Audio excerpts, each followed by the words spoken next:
بسم اللہ الرحمن الرحیم۔ تمام ناظرین کو اسلامی سبق آموز چینل میں خوش آمدید اور خلوص برا السلام علیکم ورحمۃ اللہ وبرکاتہ۔ حضرت عبداللہ ابن عباس رضی اللہ تعالی عنہما سے مروی ہے کہ جب حضرت اسماعیل علیہ السلام جوان ہو گئے تو اپنی قوم جرہم کی ایک عورت سے نکاح کر لیا۔ جب حضرت ابراہیم علیہ السلام حضرت اسماعیل علیہ السلام سے ملنے کے لیے شام سے آئے تو اسماعیل علیہ السلام کو نہ پایا، تو حضرت ابراہیم علیہ السلام نے ان کی بیوی سے پوچھا۔ اس نے جواب دیا کہ وہ معاش کی تلاش میں گئے ہوئے ہیں۔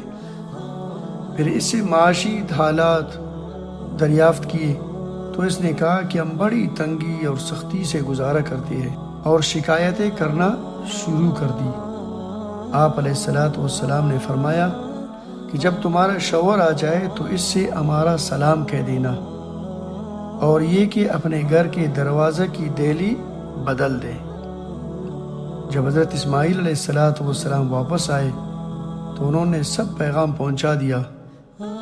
آپ علیہ السلام نے فرمایا کہ وہ میرے والد جناب حضرت ابراہیم علیہ السلام تھے، اور مجھے یہ حکم دے گئے ہیں کہ میں تجھے اپنے سے جدا کر دوں، اب تو اپنے متعلقین کے پاس چلی جا۔ مؤلف کا قول ہے کہ یہ حدیث حضرت اسماعیل علیہ السلام کی اعلیٰ ذہانت پر بھی دلالت کر رہی ہے۔